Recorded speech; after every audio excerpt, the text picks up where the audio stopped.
Hello friends, welcome back to our channel. आज हम लोग स्टार्ट करने जा रहे हैं फिजिक्स का न्यू चैप्टर, लाइट चैप्टर। तो हम लोग देखते हैं कि इससे हम क्वेश्चन को अगर देख रहे हैं तो क्वेश्चन बीपीएससी बार बार इससे क्वेश्चन पूछ रही है। तो ये चैप्टर बहुत इंपॉर्टेंट है बीपीएससी का, जो भी एग्ज़ाम देने जा रहे हैं 67th का, तो उसके लिए ये चैप्टर बहुत ज़्यादा इंपॉर्टेंट है। आप 1 से 2 बार तो इस चैप्टर का ज़रूर रिवीजन करके जाएँ। चलिए स्टार्ट करते हैं कि इससे क्या क्या क्वेश्चन आ रहे हैं। इसका फर्स्ट क्वेश्चन है, निम्न में से किस विकिरण में ऊर्जा प्रति क्वांटम सर्वाधिक होगी? तो किस विकिरण का ऊर्जा प्रति क्वांटम सर्वाधिक होगी? तो तरंगदैर्घ्य की न्यूनतम रेंज वाली विकिरण में प्रति क्वांटम ऊर्जा सर्वाधिक होगी। तो इसका हम देखते हैं, इसका अगर हम क्वेश्चन देख रहे हैं तो इसका ऑप्शन दिया हुआ है, तो उसके अकॉर्डिंग 200 से 280 नैनोमीटर में 200 से 280 नैनोमीटर में क्या हो रहा है कि ऊर्जा प्रति क्वांटम सर्वाधिक होगी, क्योंकि ये न्यूनतम है, रेंज वाली है। सौर विकिरण निम्न में से किस प्रकाश में दिखता है? तो सौर विकिरण है जो 400 से 700 नैनोमीटर के बीच दिखता है, सौर विकिरण। नेक्स्ट है, दृश्य प्रकाश का द्रव्यमान प्रसार होता है 390 से 780 नैनोमीटर के बीच, 390 से 780 नैनोमीटर के बीच। नेक्स्ट क्वेश्चन है, दृश्य स्पेक्ट्रम के तरंगदैर्घ्य की सीमा होती है तो 3900 एंगस्ट्रॉम से 7600, 3900 से कितना होता है 7600।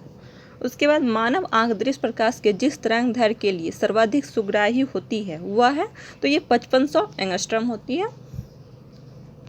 प्रकाश विकिरण की प्रकृति होती है तो तरंग एवं कण दोनों के समान। प्रकाश विकिरणों की प्रकृति कैसी होती है? तरंग एवं कण दोनों के समान होती है।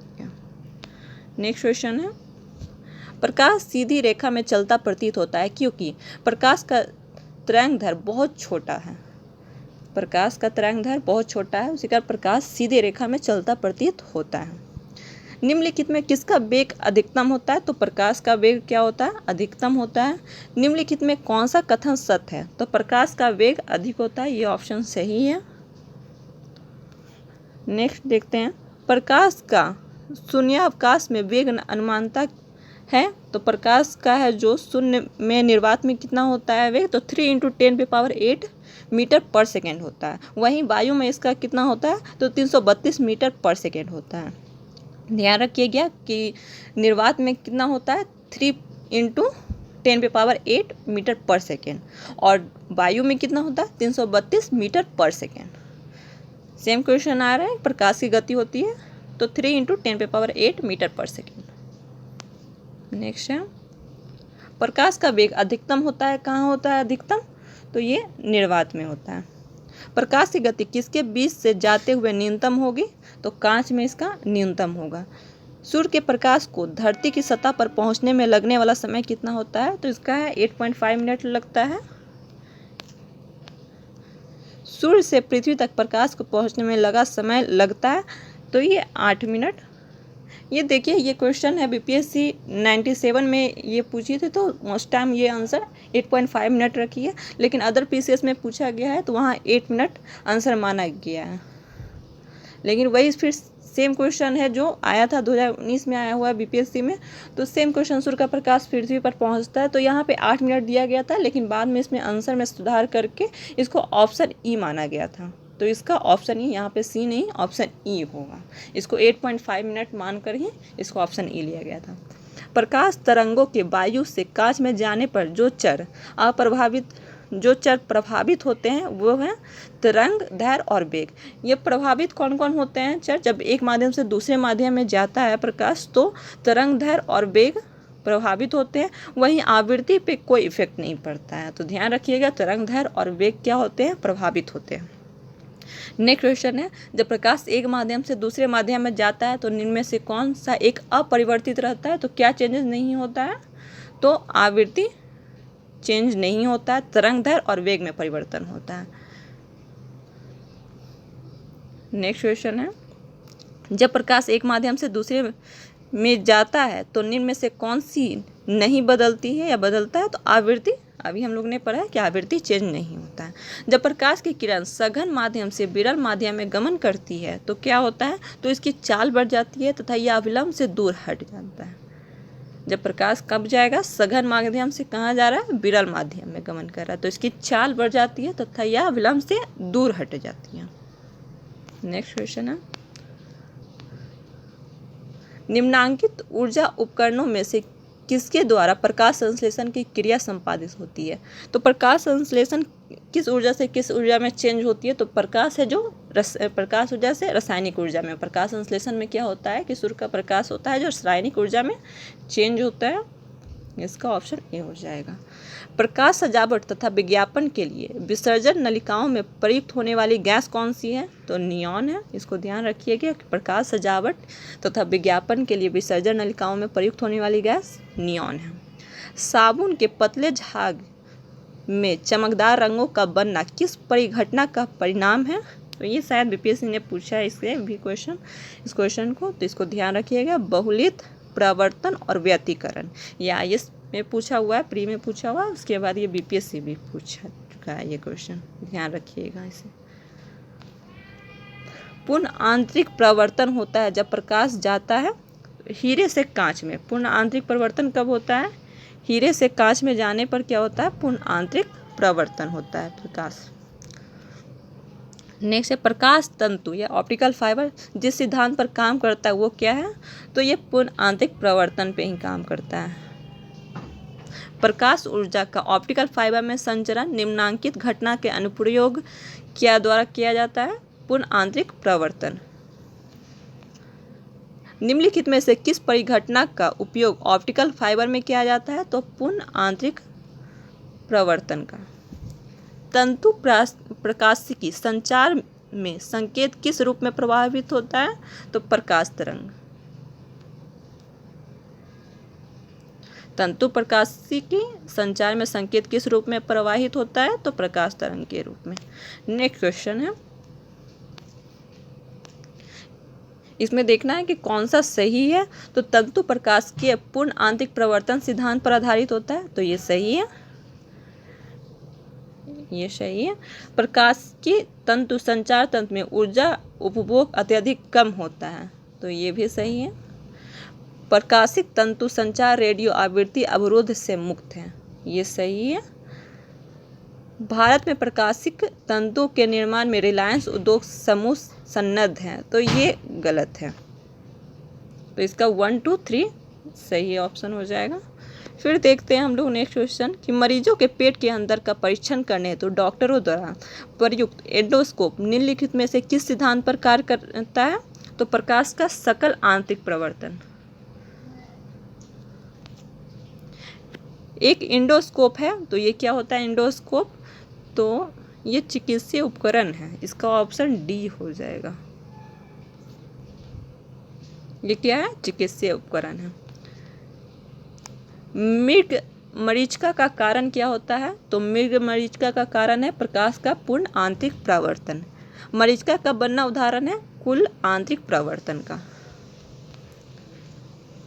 मृग तृष्णा उदाहरण है किसका, पूर्ण आंतरिक प्रवर्तन का। नेक्स्ट देखते हैं क्वेश्चन क्या है, निम्नलिखित प्राकृतिक तथ्यों पर विचार कीजिए, तो इसका कौन सा है जो किस कारण है जो मरीचिका बनती है, तो स्थलीय तापन और प्रकाश का अपवर्तन के कारण क्या हो रहा है कि मरीचिका बनता है। ये दोनों ऑप्शन ए, इसका 1 और 3 सही है।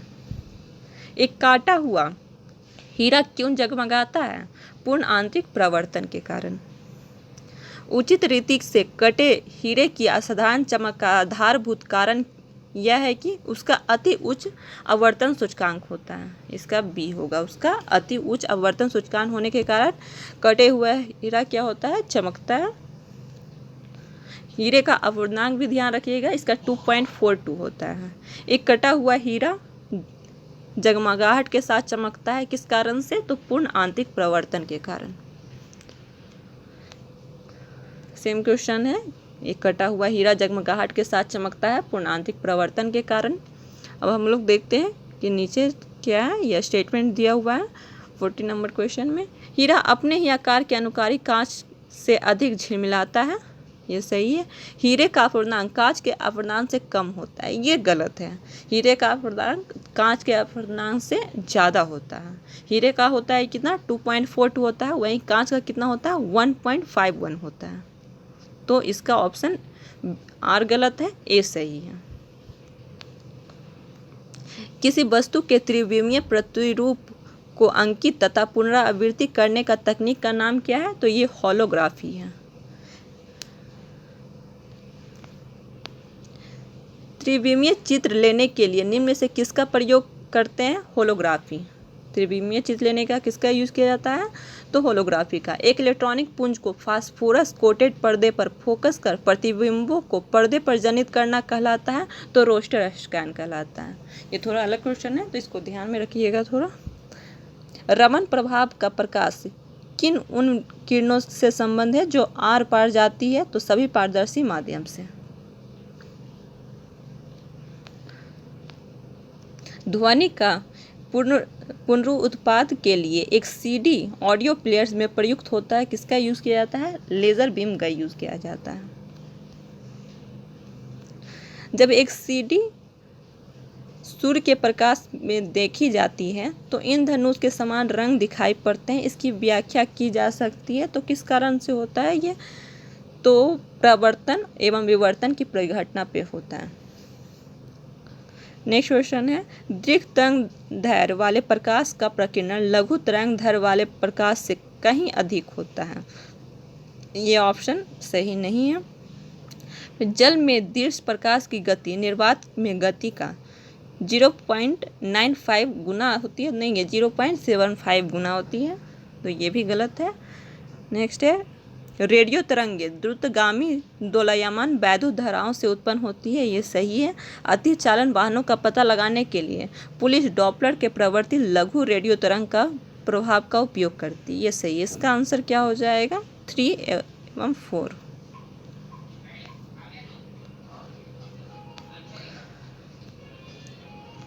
नेक्स्ट है, एक चलचित्र में पूरी फिल्म के एक सिरे से दूसरे सिरे तक समान 24 फ्रेम प्रति सेकेंड प्रक्षेपित किए जाते हैं। इसका आंसर ए सही है। उसके बाद है, आँख की रेटिना पर निर्मित प्रतिबिंब उद्दीपन हटाने के बाद 0.1 सेकेंड तक बना रहता है, नहीं ये 0.16 सेकेंड तक या 1/16 सेकेंड तक बना रहता है।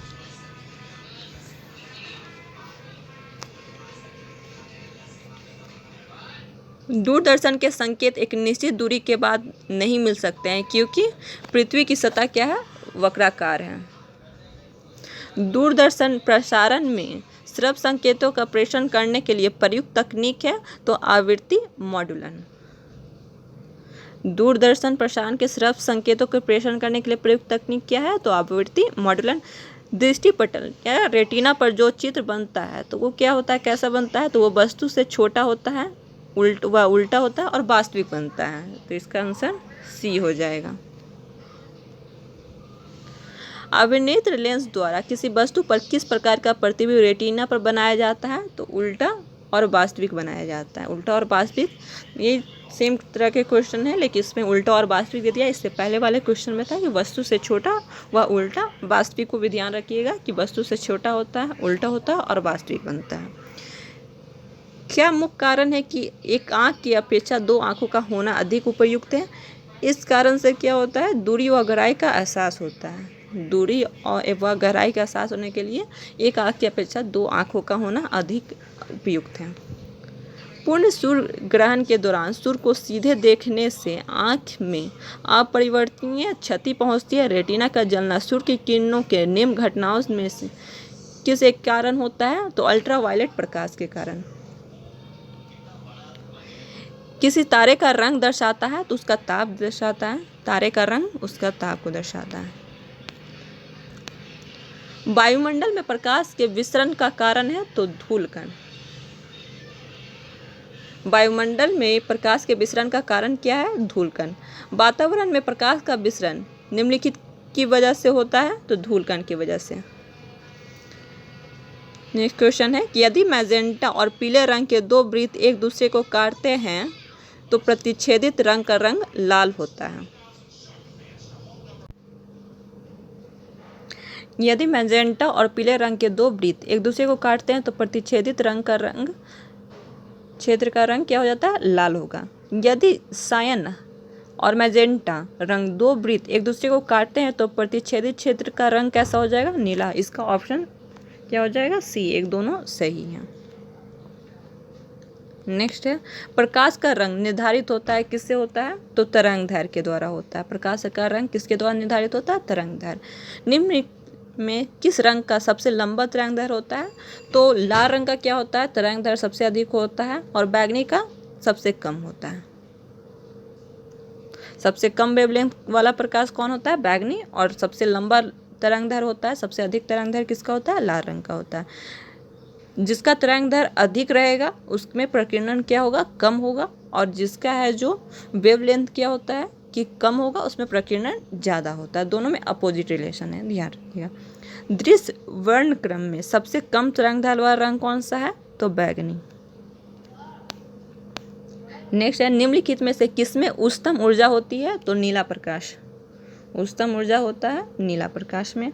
सफ़ेद प्रकाश में उपस्थित निम्नलिखित रंगों में कौन सा रंग शीशा के प्रिज्म द्वारा सबसे कम विचलित होता है? तो सबसे कम विचलित होता है कौन सा? लाल रंग होता है। नेक्स्ट क्वेश्चन, प्रकाश के दृश्य वर्णक्रम में लाल प्रकाश हरे प्रकाश के अपेक्षा अधिक ऊर्जास्वी होते हैं। तो इसका ऑप्शन ए गलत है। उसके बाद है, लाल प्रकाश का तरंगदैर्घ्य हरे प्रकाश के तरंगदैर्घ्य से अधिक होता है। तो लाल का सबसे अधिक होता है। तो ऑप्शन सेकेंड इसका कारण सही है, आर सही है, लेकिन ए इसका कथन गलत है। तो इसका ऑप्शन डी हो जाएगा। हमें वास्तविक सूर्योदय से कुछ मिनट पूर्व ही सूर्य दिखाई देने का कारण क्या है? तो प्रकाश का अपवर्तन होता है। प्रकाश के अपवर्तन क्या होता है कि सूर्योदय से कुछ मिनट पहले ही क्या होता है? सूर्य दिखाई देने लगता है। क्षितिज के समीप सूर्य एवं चंद्रमा के दीर्घ वृत्ताकार दिखाई देने का कारण क्या है? तो अपवर्तन का कारण होता है। सूर्य के प्रकाश के अदृश्य भाग से प्रकाश संश्लेषण किया जाता है। तो किसके द्वारा? बैक्टीरिया के द्वारा किया जाता है। ट्रैफिक सिग्नल में लाल प्रकाश प्रयुक्त होता है क्योंकि इसकी तरंगदैर्घ्यों की लंबाई क्या होती है? सर्वाधिक होती है। इसका तरंगदैर्घ्य अधिक होता है। तो ये क्या होता है? इसमें प्रकीर्णन नहीं होता है। इसमें उसी कारण सिग्नल में किसका यूज़ किया जाता है? लाल रंग का यूज़ किया जाता है। खतरे का सिग्नल लाल रंग का बनाया जाता है। क्यों इसको बनाया जाता है? लाल रंग का प्रकीर्णन सबसे कम होता है। तो ये दोनों सही है कथन, और इसका कारण दोनों सही है। इसका ऑप्शन ए हो जाएगा। आकाश नीला दिखाई पड़ता है क्योंकि नीले प्रकाश का प्रकीर्णन सबसे अधिक होता है। ये सही है। आकाश नीला लगता है क्योंकि लघु तरंग दीर्घ तरंगों की अपेक्षा वायुमंडल द्वारा अधिक प्रकीर्णन होती है, प्रकीर्णित होती है। तो आकाश नीला लगता है। इसका ऑप्शन बी सही हो जाएगा। खतरे के संकेतों के लिए लाल प्रकाश का प्रयोग किया जाता है क्योंकि इसका प्रकीर्णन सबसे कम होता है। आकाश का नीला रंग इस कारण होता है प्रकाश के प्रकीर्णन के कारण। आकाश नीला दिखाई देता है प्रकाश के प्रकीर्णन के कारण। आकाश के नीले दिखने का कारण प्रकाश का प्रकीर्णन है। इंद्रधनुष के 7 रंगों का कारण प्रकाश का प्रकीर्णन, ये गलत है। इंद्रधनुष से जो बनता है 7 रंगों में, उसका वो प्रकाश के प्रकीर्णन के कारण नहीं होता है। नेक्स्ट है, सूर्योदय के समय सूर्य लाल दिखने का कारण है प्रकाश का प्रकीर्णन। इसका 1 तथा 3 नंबर इसका सही हो जाएगा। इसका सेकंड पॉइंट है जो गलत है। इसी के साथ लाइट का फर्स्ट पार्ट समाप्त होता है। इसका सेकंड पार्ट जल्दी ही आएगा। Thank you.